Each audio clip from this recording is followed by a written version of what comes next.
श्री स्वामी समर्थ. भगवान श्रीराम म्हणतात की कोणतीही स्त्री तिच्या मृत्यूपर्यंत तिची एक गोष्ट कोणालाही देत नाही, अगदी तिचा पतीलाही नाही. नमस्कार मैत्रिणींनो. 14 वर्षाच्या वनवासात भगवान श्रीराम आणि माता सीता चित्रकूटमध्ये बसले होते. तेव्हा माता सीता भगवान श्रीरामांना म्हणाली, हे प्रभू, स्त्री आपली कोणतीही वस्तू मरेपर्यंत कोणालाही देत नाही, अगदी तिच्या नवऱ्यालाच देत नाही.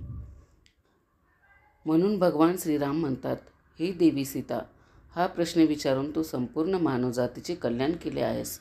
भगवान श्रीराम देवी सीतेला म्हणतात, एखादी स्त्री तिच्या पतीवर कितीही समर्पित असली तरी तिला कधीही या 3 गोष्टी सांगू नयेत. भगवान श्रीराम म्हणतात, देवी सीता, मी तुम्हाला याबद्दल एक कथा सांगत आहे. तुम्ही ही कथा पूर्णपणे आणि काळजीपूर्वक ऐकली पाहिजे. तुमच्या प्रश्नाचे उत्तर या कथेत तुम्हाला मिळेल. प्राचीन काळची गोष्ट आहे. सर्पमित्राचा एक गट जंगलातून कुठेतरी जात होता. सर्पमित्र एक निर्जन जंगलातून जात होते. एका ठिकाणी त्यांना एक दाट सावलीदार झाड दिसले. म्हणून सर्पमित्र त्या झाडाच्या सावलीत बसले आणि विश्रांती घेऊ लागले. त्या झाडाजवळ एक मोठा साप बांधलेला होता. एका सर्पमित्राला कळले की आपल्याला साप सापडेल. सर्पमित्राचे काम साप पकडणे. त्याने त्याच्या मित्रांना सांगितले की आपण हा खड्डा खणण्याचा प्रयत्न केला पाहिजे. मैत्रिणींनो, सर्पमित्रांनी आपापसात चर्चा केली आणि सापाची बिळ खणायला सुरुवात केली. त्या बिळातून एक अतिशय भयानक काळा साप बाहेर आला. सर्पमित्रांनी तो साप पकडून त्याच्या टोपलीत बंद केला. सर्व सर्पमित्रांनी तो साप टोपलीत ठेवला आणि ते तिथून निघून जाऊ लागले.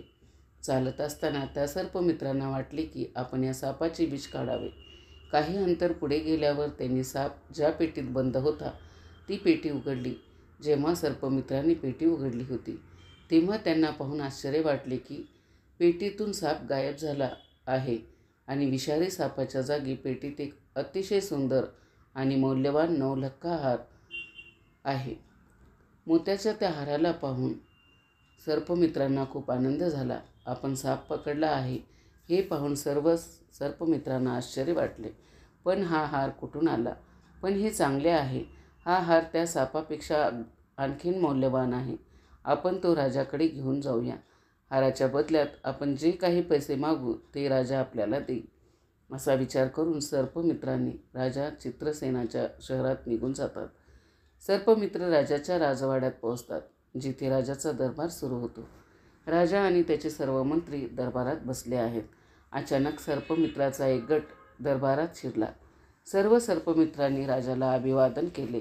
जेव्हा राजाने दरबारात सर्पमित्रांना पाहिले तेव्हा राजाने त्यांना बसण्यास सांगितले आणि येण्याचे कारण विचारले. तेव्हा सर्पमित्र म्हणाले, महाराज, आम्ही साप पकडणारे मित्र आहोत, पण त्याचा काय फायदा?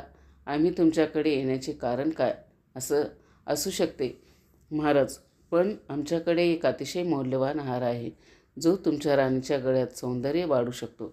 सर्पमित्र म्हणाला, महाराज, तुम्ही असा हार यापूर्वी कधीही पाहिला नसेल. राजा चित्रसेन म्हणाले, मला दाखवा, हा कोणत्या प्रकारचा हार आहे?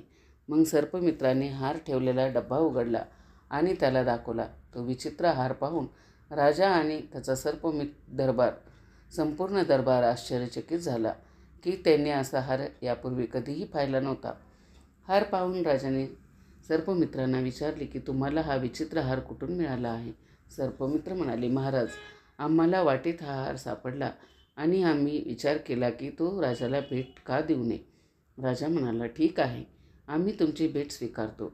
आमच्या राणीला हा हार पाहून खूप आनंद होईल. येथे राजाने आपल्या मंत्र्याला सर्पमित्रांना योग्य बक्षीस देऊन त्यांना आदराने दरबारातून निरोप देण्याचा आदेश दिला. सर्व सर्पमित्र पैसे घेऊन दरबारातून निघून गेले आणि राजाने हार आणि टोपली स्वतःकडे ठेवली. राजा दिवसभर दरबारात बसून आपले राजेशाही कर्तव्य पार पाडत राहिला. हळूहळू संध्याकाळ झाली. तेव्हा दरबार संपल्यानंतर राजा हार असलेली टोपली आपल्यासोबत राजवाड्यात घेऊन गेला. राजा आपल्या महालात पोहोचतो आणि राणीला म्हणतो, आज मी तुझ्यासाठी एक खूप सुंदर भेट घेऊन आलो आहे. ते पाहून तुम्हाला खूप आनंद होईल. राणी म्हणाली, महाराज, तुम्ही माझ्यासाठी काय आणले आहे? असे म्हणाले. राजाने टोपली राणीकडे दिली आणि म्हणाला, जर तुम्हाला विश्वास बसत नसेल तर तुम्ही ते स्वतः पहा. मैत्रिणींनो, राणीने ती पेटी उघडताच तिने पाहिले तेव्हा तिला त्यात एक अतिशय सुंदर आणि तेजस्वी लहान मुलगा पडलेला दिसला. मुलाच्या चेहऱ्यावर एक अलौकिक दिव्य तेज होते. ते मूल इतके सुंदर होते की राणी त्याच्याकडे पाहत राहिली आणि म्हणाली, महाराज, त्यात एक अतिशय सुंदर मूल पडलेले आहे. जेव्हा राणीने सांगितले की एक मूल झोपले आहे तेव्हा राजा म्हणाला, नाही राणी, ते मूल नाही, त्यात 9 मोत्याचा माळा होत्या. ते मूल कसे झाले? जेव्हा राजाने विश्वास ठेवला नाही, जेव्हा राजाने टोपली घेतली आणि स्वतः ती पाहिली तेव्हा तो आश्चर्यचकित झाला आणि मुलाला पाहून तो आणखीन आनंद झाला. कारण मैत्रिणींनो, राजाला पूर्वीपासून मूल नव्हते. राजा आणि राणी नेहमीच मूल होण्याच्या विचाराने दुःखी होते. आता राजा आणि राणी दोघांनाही वाटले की देवाने आपल्याला हा मुलगा दिला आहे आणि आजपासून आपण त्याला आमचा मुलगा म्हणणार आहोत. मग कोणालाही याबद्दल माहितीही नव्हती. राजाने विकत घेतलेला हार आता बाळ झाला आहे. पण राजाचा काही दासी त्याचे संभाषण ऐकत होत्या. राणीने राजाला विचारले की तुम्हाला हे बाळ कोणी दिले? राजाने सांगितले की आज दरबारात सर्पमित्राचा एक गट आला होता. त्यांनी आम्हाला एका टोपलीत एक मूल दिले होते. त्याने त्यांच्या मुलाला 9 लाखाचा हार भेट दिला होता. पण देवाच्या कृपेने दरबारातून राजवाड्यात येताना हा हार एक सुंदर मुलात बदलला. आजपासून ही मूल आमचा मुलगा आहे आणि भविष्यात तो आमचा सिंहासनाचा मालक असेल. त्या दिवसापासून राजा आणि राणी त्या मुलाला स्वतःच्या मुलासारखे वाढू लागले. एके दिवशी राजाने त्याच्या दरबारात घोषणा केली की आमच्या राणीच्या पोटी जन्माला आले आहे. सुंदर मुलाचा जन्म झाला आहे. हे ऐकून राजाच्या प्रजेला खूप आनंद झाला आणि संपूर्ण शहरात उत्सव साजरा झाला. राजा आणि राणी खूप आनंदी होते. राणी त्या मुलाला खूप आनंदाने वाढवले जात होते. हळूहळू तो मुलगा मोठा होत होता आणि जसजसा वेळ जात होता तसतसा तो तरुण होत गेला. आता वेळ आली जेव्हा तो मुलगा लग्नासाठी पात्र झाला. तेव्हा महाराजांच्या मनात विचार आला की आता माझ्या मुलाचे लग्न करायला हवे. एके दिवशी राजा आपल्या राणीला म्हणाला, आता आपला मुलगा लग्नासाठी पात्र आहे आणि आता त्याचे लग्न एक सुंदर मुलीशी झाले पाहिजे. राजाचा हा प्रस्ताव राणीलाही खूप आवडला. राणी म्हणाली, महाराज, कोणत्याही चांगल्या कामाला उशीर का करायचा? माझ्या मुलाचे लग्न लवकरात लवकर करा. मैत्रिणींनो, राजा चित्रसेन त्याच्या राज्याला लागून आणखीन एक राज्य होते. त्या राजाचे नाव जयंत होते. त्या राजाची एक अतिशय सुंदर मुलगी होती. तिचे नाव वैजयंती होते. राजाने त्या राजाच्या कन्येला त्याच्या गुरुद्वारे सर्व प्रजेचे ज्ञान दिले होते. म्हणूनच ती मुलगी 16 कलांमध्ये पारंगत होती. राजाही विचार करू लागला की आता मी मुलीचे लग्न करावे. राजा पुरोहिताला दरबारात बोलवण्यात आले आणि त्याला तिलक साहित्य देण्यात आले. त्याची मुलगी वैजयंतीसाठी योग्य वर शोधण्यासाठी पाठवण्यात आले. ते अनेक राज्यामध्ये गेले आणि अनेक राज्यामध्ये फिरू लागले, परंतु त्यांना त्या मुलीसारखा तेजस्वी आणि देखणा राजपुत्र सापडला नाही. भटकंती करून ते थकले आणि शेवटी शहरात पोचले. राजा चित्रसेनचा दरबार भरला होता. अचानक पुजारी चित्रसेनच्या दरबारात येतो. चित्रसेनला पाहून राजाला समजते की तो हा एक ब्राह्मण आहे जो राजाच्या मुलाशी लग्न करण्यासाठी येथे आला आहे. राजा पुजाऱ्याला विचारतो की तू कोण आहेस आणि कुठून आला आहेस? पुजारी म्हणतो, महाराज, मी या राजा जयंतचा पुजारी आहे आणि मी त्यांची मुलगी वैजयंतीचे लग्न ठरवण्यासाठी तिलक आणला आहे. आम्ही ऐकले आहे की आमच्या राजाची मुलगी राजकुमारी वैजयंती खूप सुंदर आणि 16 कलांमध्ये पारंगत आहे. तुमचा राजकुमार देखील लग्नासाठी पात्र आहे. मग राजा चित्रसेन म्हणतो की आम्हाला एका मुलगा आहे आणि आमचा मुलगा खूप देखणा आहे, सक्षम आहे. परंतु राजा चित्रसेनला माहीत नव्हते की त्याचा मुलगा एक साप आहे. जेव्हा राजा पुजाऱ्याने राजकुमाराला पाहिले तेव्हा तो त्याला पाहून आनंदी झाला आणि त्याला राजकुमार आवडला आणि राजकुमारी वैजयंतीचा विवाह निश्चित केल्यानंतर तो त्याच्या राज्यात परतला. काळ हळूहळू गेला आणि काही दिवसांनी जेव्हा लग्नाची योग्य वेळ आली तेव्हा राजा चित्रसेन आपल्या मुलाला वर म्हणून समजावून लग्नाच्या मिरवणुकीसह राजा जयंतच्या घरी पोहोचतो. तिथे पोहोचल्यावर राजा जयंत त्याचे खूप प्रेमाने स्वागत करतात आणि आपल्या मुलीचे लग्न राजकुमाराशी लावतात. अशा प्रकारे त्यांच्या मुलाचं लग्नाचा विधी सोहळा पार पडला. हे केल्यानंतर राजा चित्रसेन आपल्या राजधानीला परततो. आता हळूहळू वेळ निघून जात गेली आणि एके दिवशी राणी राजाला म्हणाली, महाराज, आता आपण राज्याची सूत्रे आपल्या मुलाला सोपवली पाहिजेत, ज्याद्वारे आपल्या मुलालाही राजकारभाराचा अनुभव मिळावा. म्हणून महाराज चित्रसेन यांनी त्याच दिवशी आपल्या मुलाला युवराज म्हणून घोषित केले. आता राजा चित्रसेन शांततेत राहू लागले आणि राजपुत्र राज्यावर खूप चांगले राज्य करू लागला. मैत्रिणींनो, एके दिवशी राजकुमारी वैजयंती तिच्या दासीशी बोलत होती. राजकुमारीची दासी म्हणत होती की, राणी, मी तुला एक गोष्ट सांगू इच्छिते. तू या राजकुमाराला म्हणजेच तुझ्या पतीला तुझे पालक कोण आहेत हे विचारावे. दासीचे हे ऐकून शब्द वैजयंतीला एक मोठे आश्चर्य वाटले. वैजयंती म्हणू लागली की, तू काय म्हणतेस? आमचा नवरा राजकुमार महाराज चित्रसेन यांचा मुलगा आहे, नाही का? मग दासी म्हणते, नाही राजकुमारी, तू खूप मोठी चूक करत आहेस. तो त्याचा मुलगा नाही. मला राजकुमाराचे खरे पालक कोण आहेत हे माहीत नाही, पण मला एवढे माहीत आहे की राजकुमार हा महाराज चित्रसेन यांचा मुलगा नाही. तू तुझ्या नवऱ्याला विचारायला हवे.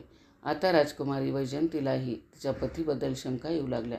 राजकुमारी विचार करू लागली की आज संध्याकाळी राजकुमार राजवाड्यात येईल, तेव्हा मी त्यांना हा प्रश्न नक्कीच विचारेन.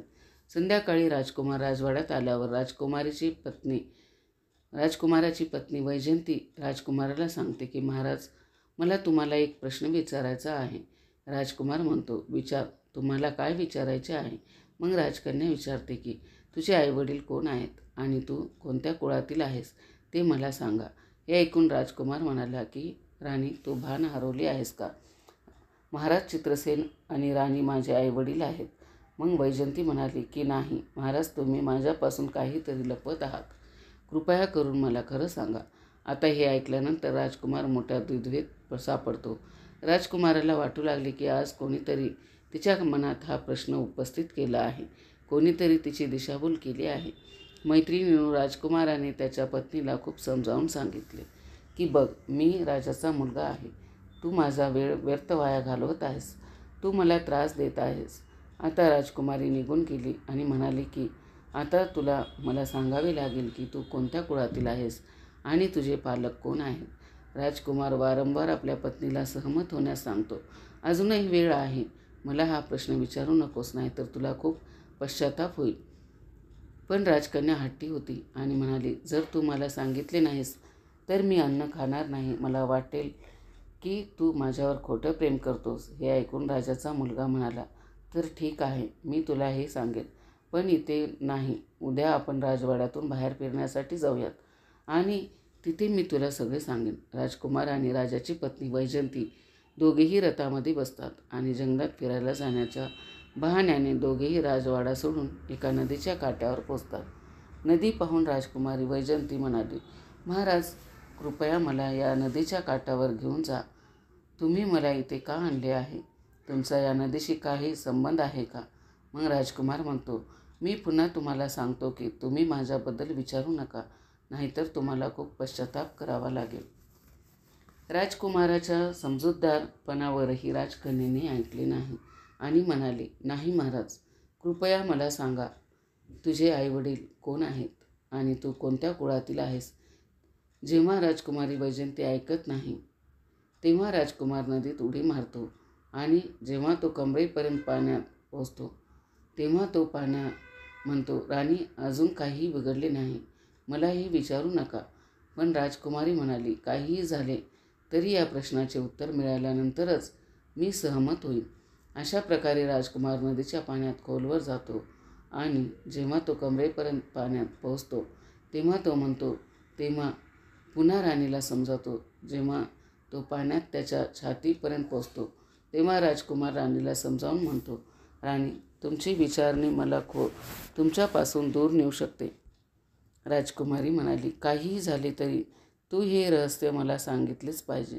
जेव्हा राजकुमार पुढे गेला आणि त्याच्या तोंडापर्यंत पाणी आले तेव्हा तो म्हणाला, राणी, तुझ्याकडे अजूनही वेळ आहे. मैत्रिणींनो, पुढे काय होते ते म्हणजे राजकुमाराचे खऱ्या सापाचे रूप धारण केले आणि नदीच्या पाण्यावर त्याच्या फणा दाखवू लागला. त्याचा फणा दाखवल्यानंतर तो नदीत बुडाला आणि पुन्हा कधीही बाहेर आला नाही.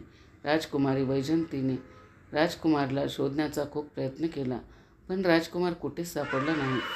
जेव्हा खूप उशीर झाला आणि राजकुमार परतला नाही, तेव्हा राजकुमारी वैजयंती काळजीत पडली, कारण आता तिचा नवरा सापाच्या रूपात कुठेतरी गेला होता. वैजयंतीने त्याला तिथे शोधण्याचा खूप प्रयत्न केला आणि खूप वाट पाहिली, पण तो सापडला नाही.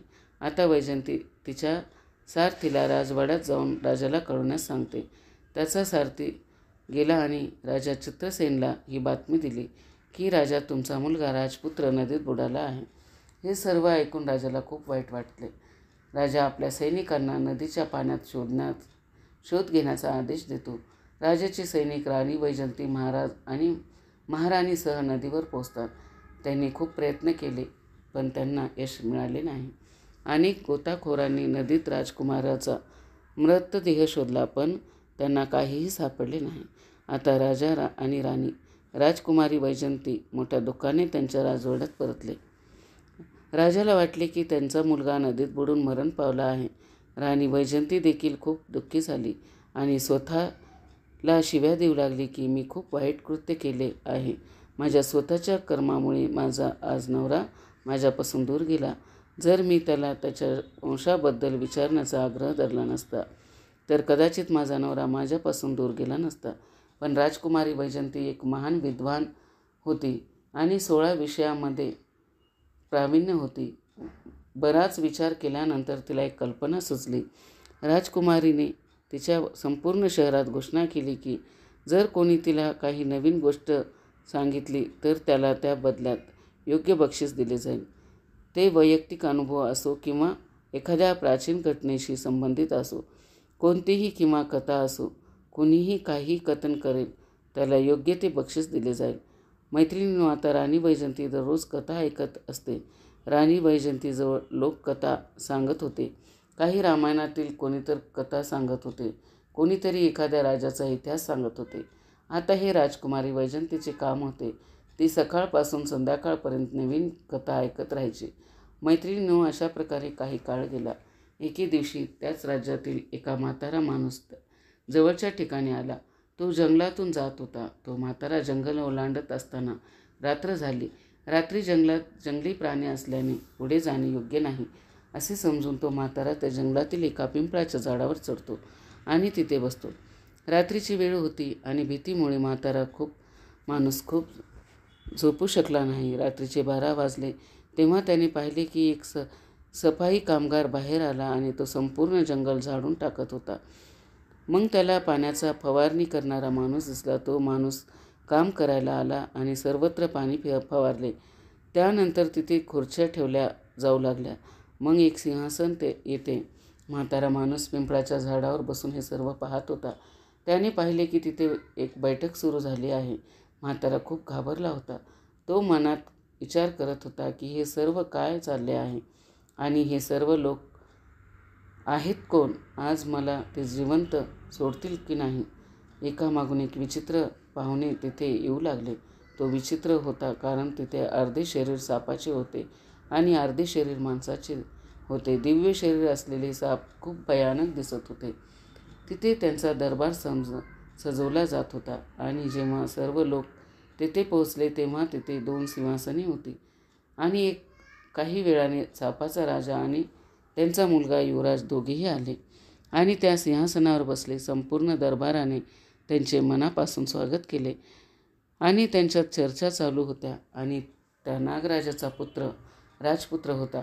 मुलगा शांतपणे डोके खाली करून बसला होता. दरबारात राजकुमाराचे लग्न व्हावे अशी चर्चा सुरू होती. आता जेव्हा राजकुमाराच्या लग्नाचे नाव आले तेव्हा त्यांनी मान खाली घातली आणि त्याला खूप दुःख झाले. त्याची चर्चा काही वेळ चालू राहिली आणि पिंपळाच्या झाडावर बसलेला म्हातारा त्याचे सर्व बोलणे ऐकत होता आणि तो मनात विचार करू लागला की इथे काय चर्चा होत आहे आणि हे लोक कोण आहेत. त्याला प्रश्न पडला की तो त्यांच्यापासून जिवंत पळून जाऊ शकेल की नाही. भीतीमुळे तो त्या झाडाच्या फांदीला चिकटून राहायचा. इथे 3-4 तासांनी दरबार विसर्जित झाले. सर्व पाहुणे तिथून निघून गेले होते, पण तो नागराज आणि त्यांचा मुलगा तिथून त्या पिंपळाच्या झाडाकडे चालत गेले. मैत्रिणींनो, त्या पिंपळाच्या झाडावर बसलेल्या म्हाताऱ्याला वाटू लागले की हे लोक माझ्याकडे येत आहेत आणि असे दिसते की ते आता मला जिवंत सोडणार नाहीत. असा विचार करून म्हातारा घाबरतो. पण त्या सापाने असे काही केले नाही की तो त्या पिंपळाच्या झाडाच्या मुळाशी बसून काही वेळ रडला आणि त्याची राणी वैजंतीची आठवण आली. म्हातारा हे सर्व ऐकत होता आणि त्याला वाटले की हा एक मोठा चमत्कार आहे. मीही काय पाहतोय. आणि काही वेळ रडल्यानंतर तो सापही तिथून निघून जातो. हळूहळू सकाळ होऊ लागते. सकाळ झाल्यावर तो म्हातारा त्या झाडावरून खाली येतो आणि खाली उतरल्यानंतर तो त्याच्या शहरात परततो आणि मनात विचार करू लागतो की असो, मी खूप गरीब माणूस आहे आणि राणी वैजंती देखील नवनवीन गोष्टी ऐकत राहते. मग आपण राणी वैजंतीला जाऊन ही गोष्ट का सांगू नये? त्या बदल्यात राणी मला खूप पैसे देईल आणि मी श्रीमंत होईल. असा विचार करून तो म्हातारा त्याच ठिकाणी येतो जिथे राणी वैजंतीचे घर आहे, जिथे राणी दररोज कथा ऐकत असे. तिथे एकामागून एक महान विद्वान व्यक्ती राणीला कथा सांगत होते. काही तास वाट पाहिल्यानंतर त्या वृद्धाची गोष्ट सांगण्याची पाळी आली. तो राणी वैजंतीला म्हणाले, राणी, आज मी एक खूप विचित्र दृश्य पाहिले. आज मी तुम्हाला माझ्या स्वतःच्या डोळ्यांनी पाहिलेली एक घटना सांगत आहे. काल रात्री मी जंगलातून जात असताना मी जंगलात अडकलो. रात्र असल्याने मी तिथेच थांबणे चांगले मानले आणि मी त्याच जंगलातील एका झाडावर बसलो आणि मी तिथे पाहिले की नागराजाचा दरबार उभारला होता. त्या सर्वांमध्ये अर्धे मानव शरीर आणि अर्धे सापाचे शरीर होते. त्या दरबारात असे विचित्र प्राणी आले होते की मी त्यांच्याकडे पाहतच राहिलो. काही वेळ त्यांच्याकडे पाहिल्यानंतर मला वाटले की हे लोक मला मारणार नाहीत ना. पण मी त्या पिंपळाच्या झाडाला चिकटून त्यांचे संभाषण ऐकत राहिलो. दरबार संपल्यावर सापाच्या राजाचा मुलगा एक दिव्य रथात बसला आणि मी ज्या पिंपळाच्या झाडावर होतो त्याकडे निघाला. तो रथातून खाली उतरला आणि पिंपळाच्या झाडाखाली बसला आणि काही वेळ वैजंती वैजंती म्हणून रडत राहिला. त्यानंतर तो तिथंच गायब झाला. आता जेव्हा राजकुमारी वैजंतीने हे ऐकले तेव्हा ती त्या म्हाताऱ्याला म्हणू लागली, बाबा, मी तुला इतकी संपत्ती देईन की तुझ्या अनेक पिढ्या त्यावर जगू शकतील. पण तू मला त्या ठिकाणी घेऊन चल जिथे तू राजकुमाराला रडताना पाहिलेस. हे ऐकून म्हातारा घाबरतो आणि म्हणतो, राजकुमारी, आता मी तिथे जाणार नाही. मला तिथे जायला खूप भीती वाटते. राजकुमारी म्हणते, नाही बाबा, काळजी करू नकोस. तुला माझ्यासोबत तिथे यावे लागेल. असे म्हणत राणीने सोन्याच्या नाण्याने भरलेली एक पिशवी त्या म्हाताऱ्याला दिली आणि म्हणाली की मी तुला आणखीन सोन्याचे नाणे देईन. तू मला त्या ठिकाणी घेऊन जा. सोन्याचे नाणे पाहून तो आनंदी होतो आणि राजकुमारी वैजंतीसोबत त्या जंगलाकडे निघतो. त्याच ठिकाणी पोहोचल्यावर त्या वृद्ध माणसाने राजकुमारीला सांगितले की मी या पिंपळाच्या झाडावर बसून सर्व काही पाहिले आहे. राजकुमारीने म्हटले, मग बाबा, मीही पाहीन. आज मला ते माझ्या स्वतःच्या डोळ्यांनी पाहायचे आहे. अशा प्रकारे तो म्हातारा माणूस आणि राणी वैजंती त्या झाडावर चढतात आणि तिथे बसतात आणि त्या दरबाराची वाट पाहतात. मैत्रिणींनो, वाट पाहतच संपूर्ण रात्र निघून जाते. पण त्या दिवशी तिथे कोणीही येत नाही. ना कुठला दरबार सजवला जातो, ना कुठला साप येतो. आता वैजंती त्या म्हाताऱ्यावर रागवते आणि म्हणते, बाबा, तू खोटे बोललास आणि यासाठी मी तुला सर्वात कठोर शिक्षा देऊ शकते. तो म्हातारा म्हणाला, नाही राणी, मी खोटे बोलत नाही. मी स्वतःच्या डोळ्यांनी पाहिले, तेच तुम्हाला सांगितले. राणी म्हणाली, मग आज काय झाले? म्हातारा म्हणाला, मलाही माहीत नाही की ते लोक आज का आले नाहीत. मैत्रिणींनो, राणी वैजंती निराश होऊन तिच्या राजवाड्यात परतली. तो म्हातारा त्याच्या मनात अस्वस्थता होती. तो म्हातारा विचार करू लागतो की या जंगलात कोणत्या तारखेला दरबार भरला होता. त्याने ज्योतिषांना याबद्दल विचारले. ज्योतिषांनी त्याला सांगितले की तो पौर्णिमेचा दिवस होता आणि चंद्र पूर्णपणे उगवला होता आणि अशा प्रसंगी काही भागात देवाच्या बैठका होतात. त्यावेळी कदाचित तुम्ही तो मेळावा पाहिला असेल. आता म्हातारा विचार करू लागला की पुढची पौर्णिमा आली की मी राणीसोबत तिथे जाईन. इथे हळूहळू वेळ निघून गेला आणि तेव्हाच पुढची पौर्णिमा आली. तेव्हा तो म्हातारा राजवाड्यात पोहोचला आणि राणीला म्हणाला की राणी, आज तू माझ्यासोबत त्या जंगलात ये. आज मी तुला ते दृश्य दाखवीन. राणी वैजंती आणि तो म्हातारा दोघेही जंगलात गेले आणि तिथे पोहोचल्यानंतर तो म्हातारा त्या पिंपळाच्या झाडाच्या मुळामध्ये लपून बसलो. रात्री 12ची वेळ जवळ आली की एक सफाई कामगार तिथे येतो. तो झाडू मारतो. मग पाण्याची फवारणी करणारा आला आणि त्याने फवारले. मग काही वेळाने दरबार सजवायला सुरुवात झाली. हळूहळू साप असलेले लोक तिथे येऊ लागले. त्या सापाचे अर्धे शरीर माणसाचे होते. सापाचे अर्धे शरीर मानवी होते आणि अर्धे सापाचे होते. म्हातारा वैजंतीला म्हणाला, राणी, आता तू नीट बघ. मी त्या दिवशी हेच पाहिले होते. मैत्रिणींनो, राणी वैजंती ते दृश्य खूप काळजीपूर्वक पाहत होती. आणि काही वेळाने राणीचा नवरा देखील येतो, जो त्या सापाच्या राजाचा मुलगा होता. त्याचे अर्धे शरीर सापाचे होते आणि अर्धे माणसाचे. जेव्हा राणीने त्याला पाहिले तेव्हा तिने त्याला ओळखले आणि म्हणाली, हा माझा नवरा आहे. राणी विचार करू लागली, मी आता त्याला कसे घेऊन जाऊ. राणीने धाडस केले आणि हळूहळू त्या झाडाच्या बाहेर येऊ लागली. म्हातारा घाबरला आणि राजकुमारीला म्हणाला, राजकुमारी, कृपया थोडा वेळ थांबा. बैठक 3-4 तास चालली.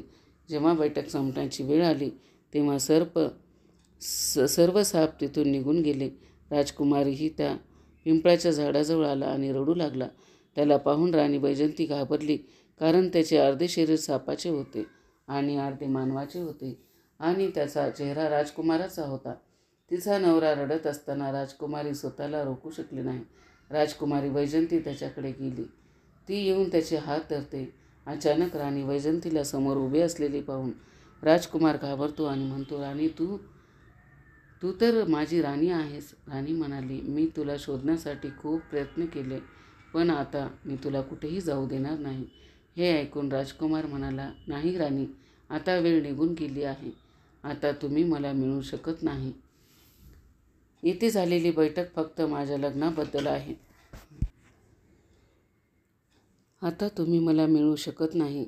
इथे झालेली बैठक फक्त माझ्या लग्नाबाबत आहे.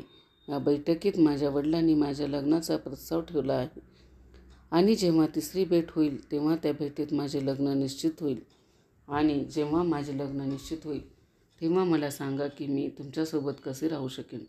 त्या दिवशी मी तुला वारंवार समजावून सांगितले होते की माझ्या वंशाबद्दल मला विचारू नकोस. राजकुमाराचे हे ऐकून राणी वैजंती रडू लागली आणि राजकुमाराची वारंवार क्षमा मागते. राजकुमार म्हणतो, राजकुमारी, ही वेळ रडायची नाही.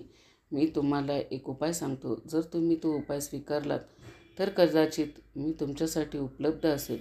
राणी वैजंती म्हणाली, तुम्ही मला जे उपाय सांगाल ते मी करते. मी हीच पद्धत अवलंबेन. पण तुम्हाला माझ्यासोबत राहण्यासाठी. राजकुमार राणीला म्हणाला, मला आता जाण्याची वेळ झाली आहे. मला माझ्या वडिलांच्या घरी जायचे आहे. तुम्हाला दरबारात पोहोचावे लागेल. पण पुढच्या पौर्णिमेच्या दिवशी तुम्हाला इथे त्याच पद्धतीने येऊन बसावे लागेल आणि जेव्हा इथे सभा सुरू होते तेव्हा तुम्ही हे लक्षात ठेवावे की महाराजांचे सिंहासन शांत आहे आणि त्याच्या खाली लपून राहा. आणि जेव्हा माझ्या लग्नाची चर्चा होईल तेव्हा त्या सिंहासनावरून खाली ये आणि राजासमोर उभी राहा आणि मग तू राजाकडे माझी मागणी कर. जर राजाने होकार दिला तर तू मला मिळवशील. हे बोलल्यानंतर साप तिथून गायब होतो. राणी वैजंती आणि म्हातारा त्यांच्या शहरात परततात. राणी खूप दुःखी राहते. तिला माहीत नाही की ती राजकुमाराला मिळू शकेल की नाही. दरम्यान राजा चित्रसेन देखील दुःखी राहतो. वेळ हळूहळू जात होता. राणी विचार करत होती की काहीही झाले तरी तिला तिचा नवरा पुढच्या पौर्णिमेच्या दिवशी मिळेल. असा विचार करून राणीने कथा ऐकणे थांबवले. वेळ हळूहळू जात होता. तेव्हा तिसरी पौर्णिमा जवळ आली. तेव्हा राणी मनात विचार करत होती की आज काहीही झाले तरी मी माझ्या पतीसोबत परत येईन. आणि पौर्णिमेच्या दिवशी ती त्या म्हाताऱ्या माणसासोबत त्या पिंपळाच्या झाडावर पोहोचते. आता दोघेही ते पिंपळाच्या झाडाच्या मुळांमध्ये लपून बसतात आणि बैठक सुरू होण्याची वाट पाहतात. इथे घड्याळात रात्रीचे 12 वाजतात. दरबारी तयारी सुरू होते. खुर्च्या ठेवल्या जातात. राजाचे सिंहासन येते आणि राणी त्या पिंपळाच्या झाडाच्या मागून बाहेर येते आणि सिंहासनाच्या मागे लपते. प्रचंड शरीराचे साप तिथे येऊन बसू लागतात. काही वेळाने राजकुमाराचे वडील, जे सापाचा राजा होता, ते देखील येतात. राजकुमारही तिथे येऊन बसतो. दरबार सुरू होतो आणि आता ते तिथे बसून आपापसात चर्चा करू लागतात. काही वेळाने राजकुमाराच्या लग्नाची चर्चा सुरू होते. आता जेव्हा राजकुमाराच्या लग्नाची चर्चा सुरू झाली तेव्हा राजकुमारी वैजयंतीला संधी मिळाली. ती सिंहासनाखालून बाहेर आली आणि हात जोडून राजासमोर उभी राहिली. अचानक एक महिलेला तिथे येताना पाहून सभेतील सर्व लोक आश्चर्यचकित झाले. ते सर्व गोंधळून जातात आणि विचारतात, तू कोण आहेस आणि मध्यरात्री या निर्जन जंगलात का आली आहेस? तुला मृत्यूची भीती वाटत नाही का? तुला माहिती आहे का की आम्ही सर्वजण साप लोक आहोत आणि साप लोक किती विषारी आहेत? ते तुम्हाला सोडणार नाहीत. हे ऐकून वैजयंती म्हणाली, महाराज, मी का घाबरू? मी तुमची सून आहे. तुमचा राजकुमार माझा नवरा आहे. माझ्यावर विश्वास ठेवा. त्यालाच विचारा, मी त्याच्याशी लग्न केले आहे. जेव्हा महाराजांनी त्याच्या राजकुमाराला विचारले की ही कोण आहे, तेव्हा राजकुमारांनी संपूर्ण कहाणी सांगितली की एके दिवशी काही सर्पमित्रांनी मला पकडून एका पेटीत टाकले आणि घेऊन जाऊ लागले. म्हणून स्वतःला वाचवण्यासाठी मी त्या पेटीत 9 लाखाचा हाराचे रूपांतर केले. त्या सर्पमित्रांनी राजाला चित्रसेन यांना 9 लाखाचा हार भेट म्हणून दिला. मला वाटले की राजा चित्रसेन यांना मुलगा नाही आहे, मग मी त्यांचा मुलगा का होणे? तर माझ्या मायेने मी त्यांचा मुलगा झालो आणि अनेक वर्षे राजासोबत राहिलो. राजवाड्यातील सुखसोयींचा आनंद घेतला. राजाने मला स्वतःच्या मुलासारखे वाढवले आणि या सुंदर मुलीशी माझे लग्न झाले होते. पण एके दिवशी या सुंदर महिलेने आग्रह धरला आणि माझ्या वंशाबद्दल विचारले. मी कोणत्या वंशाचा आहे? मी तिला खूप समजावून सांगितले, पण तिने ऐकले नाही. आणि जेव्हा तिने ऐकले नाही तेव्हा मग मी तिला माझ्या जागेवर घेऊन गेलो आणि तिथे पोहोचल्यानंतर मी माझ्या मूळ स्वरूपात माझ्या कुटुंबात आलो. महाराजांनी हे ऐकले तेव्हा सापाचा राजा म्हणाला की देवी, तो खरे बोलत आहे का? वैजयंती म्हणाली, महाराज, हे घडले होते. माझे त्यांच्याशी लग्न झाले होते. जरी आधी त्यांचे संपूर्ण शरीर माणसासारखे होते. वैजयंतीचे बोलणे ऐकून नागराजाने त्यांच्या मुलाला फटकारले की आधी तू आमच्या परंपरेविरुद्ध जाऊन पृथ्वीवर लग्न केलेस आणि नंतर तू या महिलेला सोडून आमच्याकडे आलास. तू परत आला आहेस. तू हा गुन्हा केला आहेस. आता मी तुला शाप देतो की जोपर्यंत ही स्त्री जिवंत आहे तोपर्यंत तू पृथ्वीवर राहशील आणि तिच्यासोबत राहशील. तू तिला सोडून जाऊ शकत नाहीस. तुला कायम तुझी पत्नी म्हणून ठेवावी लागेल आणि तुला ज्या राजाला तू मुलगा होतास त्याच तुला राजाचे राज्यही चालवावे लागेल आणि त्या राजाची सेवा करावी लागेल. जोपर्यंत तुझा तेथील कार्यकाळ संपत नाही तोपर्यंत तू नागलोकात आमच्याकडे परत येऊ शकणार नाहीस. आता तुमचे लग्न होणार नाही. मैत्रिणींनो, नागराजाने वैजयंतीला तिचा नवरा दिला. राजकुमार आता त्यांच्या मूळ स्वरूपात परत आला. त्यानंतर राणी वैजयंती आणि राजकुमाराने त्यांच्या वडिलांना डोके टेकून नागराजांचे आशीर्वाद घेतले आणि त्यांच्या पत्नीसह निरोप घेतला आणि तेथे गेला. जेव्हा राजपुत्र त्यांच्या शहरात आला तेव्हा त्याने पाहिले की राजाची अवस्था खूपच वाईट होती, कारण तो त्यांच्या मुलाच्या दुःखाने व्याकुळ झाला होता. जेव्हा मुलगा राजाकडे पोचला तेव्हा राजाने त्याला पाहिले आणि तो खूप आनंदी झाला.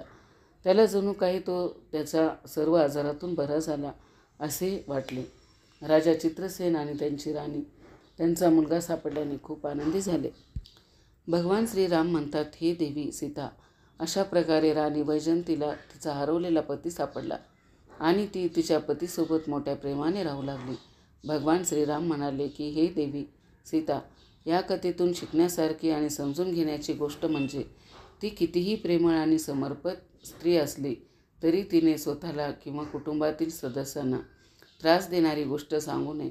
तुमची प्रतिष्ठा खराब होईल असे काही तुम्ही कधीही बोलू नये. ज्या गोष्टी बोलल्या तर घरात त्रास होईल आणि नाती तुटण्याची भीती असेल अशा गोष्टी कधीही बोलू नयेत. वडील, मुलगा, पत्नी आणि आईपासून काही गोष्टी लपवून ठेवणे शहाणपणाचे आहे, ज्यामुळे कुटुंबात कोणतेही गंभीर संकट येत नाही. अशा प्रकारे भगवान श्रीरामांनी ही कथा सीतामातेच्या माध्यमातून संपूर्ण मानवजातीला सांगितले आहे, जेणेकरून संपूर्ण मानवजातीवर कोणतेही संकट येऊ नये. मैत्रिणींनो, मला आशा आहे की तुम्हाला ही कथा आवडली असेल. जर तुम्हाला ही कथा आवडली असेल तर कृपया व्हिडिओला लाईक करा, सर्वांच्या कल्याणासाठी तुमच्या कुटुंबासह शेअर करा आणि आपण आणखीन काही कहाणी घेऊन पुढे भेटू. तोपर्यंत चॅनलवरती जर नवीन असाल तर चॅनलला सबस्क्राईब करा. श्री स्वामी समर्थ.